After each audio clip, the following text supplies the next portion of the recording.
विद्यार्थी मित्रांनो आणि पालकांनो, हा प्रश्न तुम्हाला कधी ना कधीतरी पडला असेल, की इंजिनिअरिंगचं फ्युचर काय आहे 4 वर्षानंतर? आता तुम्ही इंजिनिअरिंगसाठी प्रिपेअर करताय, आता तुम्ही साठी प्रिपेअर करताय. पण 4 वर्ष ज्यावेळेस तुम्ही इंजिनिअरिंग पास आउट होणार, त्यावेळेस तुम्हाला जॉब लागेल की नाही? त्याचबरोबर बाकीच्या गोष्टी आहेत. तुम्ही ज्या ब्रांचमध्ये ॲडमिशन घेणार आहात, तर त्या ब्रांचला मार्केट राहील की नाही? ह्या सर्व गोष्टीबद्दल तुम्हाला कधी ना कधीतरी काळजी वाटलीच असेल किंवा ही काळजी वाटणं साहजिक आहे, बरोबर? मग याच गोष्टीवर मी तुम्हाला थोडंसं मार्गदर्शन करणार आहे. फर्स्ट ऑफ ऑल मी माझं इंट्रोडक्शन देतो. बऱ्याच जणांना माहिती आहे. मी पी-आय-सी-टी सी-एस मधनं पास आउट आहे 2025 ला. त्याच्यामुळे मी तुम्हाला थोडंसं बेटर अजूनही गाईड करू शकतो सी-एस-आय-टी या ब्रांचच्या रिलेटेड. त्याच्यामुळे हा व्हिडिओ तुम्हाला शेवटपर्यंत पाहायचा आहे. व्हिडिओ तर तुम्हाला आवडणार आहे. त्याच्यामुळे आत्ताच लाईक करून ठेवा आणि महत्त्वाचं म्हणजे चॅनलवर तुम्ही नवीन असाल तर चॅनलला सबस्क्राईब करा. आता पहिला पॉइंट मी तुम्हाला सांगतोय तो म्हणजे तुमचा इंटरेस्ट आहे का? इंजिनिअरिंगमध्ये तुम्हाला आवड आहे का? किंवा आता थोडंसं इंजिनिअरिंगबद्दल पहा तुम्ही. कोणत्या इंजिनिअरिंगबद्दल पहा म्हणतोय? सी-एस-आय-टी, ई-एन-टी-सी वगैरेचा सिलेबस पहा. मेकॅनिकल, सिव्हिल, इलेक्ट्रिकल वगैरेचा सिलेबस तुम्ही पहा. तुम्हाला थोडंसं वाटतंय का मला ह्याच्याबद्दल जाणून घेण्यामध्ये इच्छा आहे? जर असेल, ही गोष्ट तुमच्या मनामध्ये क्युरिओसिटी जर येत असेल, की मला ह्या गोष्टीबद्दल थोडीशी आणखी माहिती मिळाली तर चांगलं होईल. तुम्हाला जर आनंद वाटत असेल, तर तुम्ही नक्की इंजिनिअरिंग केली पाहिजे. भले बाकी तुम्हाला नीटमध्ये किती मार्क्स पडून, कशामध्ये किती पडू, तुम्ही इंजिनिअरिंगच केली पाहिजे जर तुम्हाला त्या क्षेत्रातली आवड असेल. पण जर तुम्हाला आवड नसेल आणि फक्त घरच्यांच्या फोर्समुळं किंवा हा माझा मित्र इंजिनिअरिंगला चाललाय, मी पण इंजिनिअरिंगला जातो. समजा आमच्या पाहुण्यातला हा मुलगा इंजिनिअरिंगला गेलाय, मला पण जायचंय किंवा चांगले पॅकेजेस मिळतात सी-एस-आय-टीला. समजा त्या गोष्टीमुळे जर तुम्ही इंजिनिअरिंग करणार असाल, तर आत्ताच तुम्हाला सांगतो इंजिनिअरिंग करू नका. हा जो फोर्स आहे तुम्ही तो 2 वर्ष तुम्ही सहन कराल. घरच्यांच्या इच्छा, अपेक्षा त्यासाठी 2 वर्ष तुम्ही अभ्यास कराल. पण ज्यावेळेस तुम्ही इंजिनिअरिंगच्या 3rd इयर, 4th इयरमध्ये जाल आणि त्यावेळेस तुम्हाला त्या गोष्टीतलं अजिबात इंटरेस्ट नसेल, पण त्या गोष्टी तुम्हाला कराव्या लागत असतील, तर त्यावेळेस तुमची मानसिक स्थिती स्टेबल राहणार नाही. हे मी अनुभवाचे बोल तुमच्यापर्यंत शेअर करतोय. त्याच्यामुळे जर तुमचा इंटरेस्ट असाल, प्रत्येक पालकांनी आपल्या मुलाला विचारायचंय, की "बाबा तुला खरंच आवडतंय का इंजिनिअरिंग? करायचंय का इंजिनिअरिंग?" आता सध्या जे इंजिनिअरिंगला आहेत, त्यांनी पण थोडंसं आयडेंटिफिकेशन करायचंय स्वतःचंच.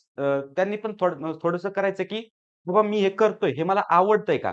हे मी ॲज अ माझे पुढच्या लाईफचे 50 वर्ष करू शकतो का ॲज अ प्रोफेशन म्हणून?" जर याचं उत्तर हो असेल, तर तुम्ही त्या फील्डमध्ये कंटिन्यू करा.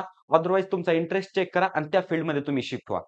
ठीक आहे, हे बोलायला सोपं वाटतंय, प्रॅक्टिकली करायला थोडंसं अवघड आहे, पण अशक्य नाहीये, तुम्ही ते करू शकता. आणि जर तुम्हाला आता इंजिनिअरिंगमध्ये जायचंय ना, तर अगोदर चेक करा, की पुढचे 50-60 वर्ष तुम्ही ती गोष्ट रिपीट करू शकता का? ॲज प्रोफेशन म्हणून तुमच्या लाईफचा एक महत्त्वाचा पार्ट म्हणून त्या गोष्टीला स्वीकारू शकता का? या सर्व प्रश्नांची उत्तरे हां असतील, तर नक्की तुम्ही इंजिनिअरिंगला जायला पाहिजे. हा माझा तुम्हाला पर्सनली सल्ला राहील. बरं, एक पॉइंट क्लिअर झाला, की तुमचा इंटरेस्ट तुम्हाला ओळखायचा आहे. दुसरी गोष्ट आणि सगळ्यात महत्त्वाची गोष्ट आपल्या मराठीमध्ये एक सुंदर ओळ आहे. काय? तर ऐकावे जनाचे, करावे मनाचे. म्हणजे काय? तुम्हाला आता सांगणारे भरपूर भेटतील. भरपूर सांगणारे भेटतील. "अरे, इंजिनिअरिंगला फ्युचर नाहीये. अरे, इंजिनिअरिंगचं असं आहे, इंजिनिअरिंगवाले बेरोजगार फिरतात." सोशल मीडियावर भरपूर तुम्हाला रील्स वगैरे दिसतील, की वरून दगड मारला तर डायरेक्ट लागतोय, तो इंजिनिअरचा लागतोय. म्हणजे थोडक्यात काय तर ट्रोल केलं जातंय कुठेतरी, बरोबर आहे. पण मी काय तुम्हाला सांगणार आहे, की तुम्ही मनाचं करा. जर तुम्हाला इंटरेस्ट असेल, जर तुम्हाला आवड असेल, तुमच्यात ते पोटेन्शियल असेल, तर नक्की तुम्ही ती गोष्ट करायची. इव्हन तुमचे घरचे जरी नाही म्हणत असतील इंजिनिअरिंगला जायचं नाही, तरी तुम्ही इंजिनिअरिंगलाच जा.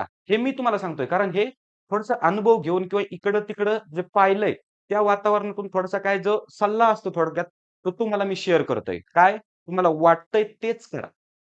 काय सांगतोय मी? वाटतंय तेच करा. बाकीच्यांचं ऐकू नका.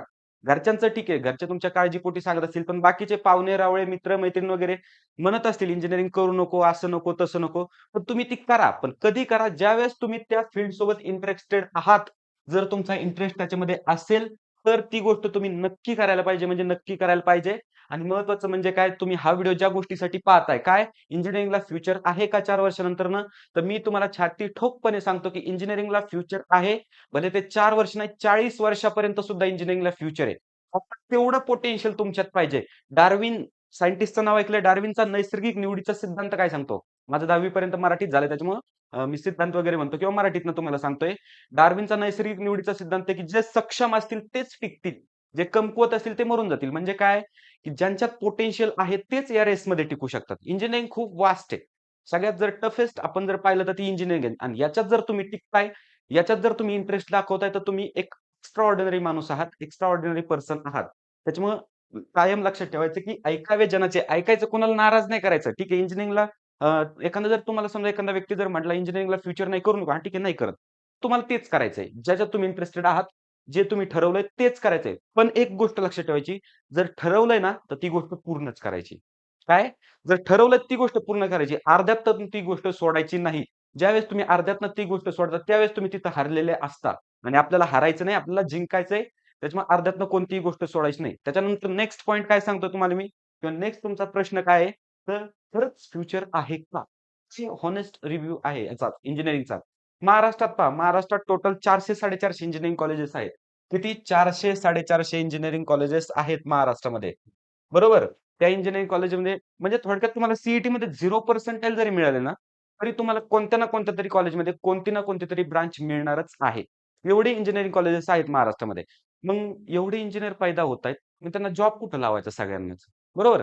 पण विद्यार्थी मित्रांनो, जर तुमच्यात पोटेन्शियल असेल, मी आता पण तुम्हाला सांगतो, जर तुमच्यात पोटेन्शियल असेल, तर तुम्ही नक्की क्रॅक करू शकता. काहीच अडचण नाही. प्रत्येक इंजिनिअरिंग करणारा विद्यार्थी असाच नसतो, की ज्याला समजा त्याच्यात इंटरेस्ट असेलच म्हणून. असे भरपूर सारे येतात, की ज्यांना फक्त करायचंय म्हणून करायचंय. त्याच्यामुळे ह्या नंबर्सकडे तुम्ही जाऊ नका. तुम्ही स्वतःवर काम करा आणि या गोष्टीचा अजून पण ॲन्सर माझ्याकडनं तुम्ही ऐका, की इंजिनिअरिंगला फ्युचर आहे. इंजिनिअरिंगची डिमांड कधीही संपणार नाही. कधीच तुम्हाला सांगतो मशीन थांबणार नाहीत. कधीच कोणत्या गोष्टी सुद्धा थांबणार नाहीत आणि आता तर नवीन-नवीन टेक्नॉलॉजीज यायला लागल्यात. त्याचबरोबर सी-एस, आय-टी, ई-एन-टी-सी, ए-आय-डी-एस, ए-आय-एम-एल यासारख्या नवीन-नवीन ब्रांचेस आहेत. त्या ब्रांचेसला खूप चांगलं पॅकेज ऑफर केलं जातंय. त्याच्यामुळे इंजिनिअरिंग ही बेस्ट ब्रांच आहे. इंजिनिअरिंग हे best as a career option आहे. ही गोष्ट तुम्ही लक्षात ठेवायची. त्याच्यानंतर महत्त्वाचे अजून 2 प्रश्न. ते म्हणजे काय? तर कॉलेज मॅटर करतं का? आणि ब्रांच मॅटर करते का? ऑब्व्हियसली या दोन्ही गोष्टी खूप मॅटर करतात. खूप म्हणजे खूप. मला सांगा ना, जर मॅटर करत नसत्या ह्या दोन्ही गोष्टी, तर एवढी रेस कशासाठी असती? एवढं सीईटीमध्ये आपण क्रॅश कोर्स लावा, हे करा, टेस्ट सीरीज लावा, मॉक टेस्ट द्या, ह्या सगळ्या गोष्टी कशासाठी केल्या असत्या? आपल्याला कुठेतरी चांगल्या कॉलेजमध्ये जायचंय, म्हणजे नक्कीच चांगल्या कॉलेजचा काहीतरी बेनिफिट होतोय. मग तो बेनिफिट काय होतोय? सगळ्यात पहिली गोष्ट चांगल्या कॉलेजचा बेनिफिट तो होतोय, तो म्हणजे प्लेसमेंटसाठी. कशासाठी? चांगलं कॉलेज कशासाठी तुम्हाला कामं पडतंय? प्लेसमेंटसाठी. बरोबर आहे. त्याच्यानंतर दुसरी गोष्ट म्हणजे काय? की असलेलं वातावरण, तिथली शिकवायची पद्धत किंवा तिथून जे मुलं पास आउट होतात, तर त्यांचं असणारं एक माइंडसेट याच्यामुळे तुम्हाला चांगलं कॉलेज हे नक्की पाहिजे म्हणजे पाहिजेच. एनी हाऊ आपल्याला चांगलं कॉलेज पाहिजे. महाराष्ट्रातल्या टॉप 15 कॉलेजमध्ये तुम्ही जा. तिथून जर तुम्ही पास आउट होत असाल, तर मी तुम्हाला गॅरंटी देतो, की तुम्ही कधीच अयशस्वी होणार नाही. तुम्ही यशस्वीच होणार. त्याच्यानंतरनं ब्रांच मॅटर करते का? ऑब्व्हियसली मॅटर करते ब्रांच. पण आता असं नाही मी तुम्हाला सांगणार, की सी-एसमध्ये जा, भरपूर पॅकेजेस आहेत. त्याच्यानंतर बाकीच्या समजा सिव्हिल मेकॅनिकलकडे जाऊ नका, तिथं सध्या पॅकेजेस नाहीत. ती गोष्ट मी इथं तुम्हाला सांगणार नाही. मी तुम्हाला काय सांगणार आहे, तुमचा इंटरेस्ट तिथं पण फाइंड करा. तुम्हाला जर खरंच कॉम्प्युटर वगैरे विषयी जर आवड असेल ना, ऑब्व्हियसली तुम्ही सी-एसमध्ये जा. भले एक वेळेस तुम्हाला खराब थोडंसं कॉलेज खालचं जरी घेतलं ना, तरी चालून जाईल. आणि जर तुम्हाला इंटरेस्ट जर मेकॅनिकल वगैरेमध्ये जर असेल, तर तुम्ही सी-एसमध्ये जाऊन काहीच अर्थ नाहीये. पहिली गोष्ट किंवा या व्हिडिओमध्ये तुम्हाला एक सांगायचंय मला, ते म्हणजे तुम्ही स्वतः ओळखा. तुम्हाला ओळखा, तुमच्या आवडी-निवडी ओळखा आणि त्यानुसार तुम्ही काम करा. ब्रांच मॅटर करते का? करते. कॉलेज मॅटर करतं का? करतं. त्याच्यामुळे आपल्याला टॉप ब्रांच आणि टॉप कॉलेजेस मिळवायचे. टॉप ब्रांच म्हणणं शक्य नाही. आवडीची ब्रांच आणि टॉप कॉलेज मिळवायचे. बरोबर आहे? त्याच्यानंतर पुढचा पॉइंट. व्हाय इंजिनिअरिंग? मी का सांगतोय तुम्हाला एवढं इंजिनिअरिंगबद्दल? का इंजिनिअरिंग? बाकीच्या कोर्सबद्दल का सांगणार? मी इंजिनिअर आहे म्हणून? मी चांगल्या कॉलेजमध्ये पास आउट आहे म्हणून? तर असं अजिबात नाही. इंजिनिअरिंग हा जो कोर्स आहे, तर तो तुम्हाला जगायला शिकवतो. कुठेतरी चार चौघात वावरायला शिकवतो. स्ट्रेस सहन करायला शिकवतो. ही engineering is not for beginners. भरपूर तुम्ही असे जोक वगैरे ऐकले असतील. Engineering is not for beginners. Engineer एखादा माणूस जर 4 वर्ष इंजिनिअरिंग करतोय ना, तर तो माणूस कॅपेबल असतो स्वतःचे स्वतः निर्णय घेण्यासाठी, स्वतःचे काय जे डिसिजन असतील ते घेण्यासाठी, कोणत्याही परिस्थितीत टिकायसाठी, कोणत्याही परिस्थितीत जगायसाठी तो माणूस कॅपेबल असतो. आणि त्याला तर नॉलेज तर भरपूर असतं आणि इंजिनिअर हा फक्त इंजिनिअरच बनत नाही, तो सगळं बनतो. इंजिनिअरिंग करून तुम्ही काहीही पण करू शकता. तुम्ही जर मेडिकलमधून पुढे जर फ्युचर करायचं म्हटलं, तर तुम्ही त्या फील्ड रिलेटेडच फ्युचर करू शकता.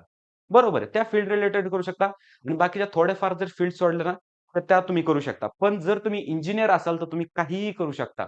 अक्षरशः काय तुम्ही पॉलिटिशियन बनू शकता, तुम्ही यूट्यूबर बनू शकता, तुम्ही टीचर बनू शकता, तुम्ही काहीही करू शकता, पण तुम्ही इंजिनिअरिंग केलं पाहिजे. बरोबर आहे? मग माझं हॉनेस्ट मत मी तुम्हाला सांगितलं, की जर तुम्हाला इंटरेस्टेड असाल तुम्ही इंजिनिअरिंगमध्ये, तर नक्की इंजिनिअरिंग करा. काहीही अडचण नाही. माझं चॅनल तुम्हाला सीईटीच्या प्रिपरेशनपासनं तर थेट एका चांगल्या इंजिनिअरिंग कॉलेजमध्ये नेऊन घालेपर्यंत सोबत असणार आहे. त्याच्यामुळे ह्या चॅनलला सबस्क्राईब करायचंय आणि या व्हिडिओचं कन्क्लुजन मी तुम्हाला फक्त एकच सांगेल, तुमची आवड ओळखा. जर तुम्हाला इंजिनिअरिंग करायची इच्छा असेल तर करा. बाकी कोणाच्याही फोर्स खाली तुम्ही अंडर येऊ नका. जर कोणी तुम्हाला सांगत असेल, की इंजिनिअरिंगला फ्युचर नाहीये, हा व्हिडिओ त्यांच्यासोबत नक्की शेअर करा किंवा टॉप कॉलेजेसच्या प्लेसमेंट रेकॉर्ड त्यांना नक्की शेअर करा. जेणेकरून त्यांचे सुद्धा डोळे उघडतील किंवा त्यांचं सुद्धा मत परिवर्तन होईल. त्याच्यामुळे कन्क्लुजन समजलं, की इंजिनिअरिंगला फ्युचर आहे.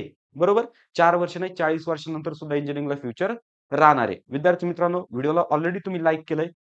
मग आता मला सांगा, की व्हिडिओ तुम्हाला कसा वाटला? जर चांगला वाटला असेल, तर नक्की मला कमेंट करून सांगा, की व्हिडिओ कसा वाटला आणि नेक्स्ट व्हिडिओ तुम्हाला कोणत्या टॉपिकवर पाहिजे, हे सुद्धा मला तुम्ही कमेंटमध्ये सांगा आणि चॅनलला नक्की तुम्ही सबस्क्राईब कराल याची मला खात्री आहे. All the best.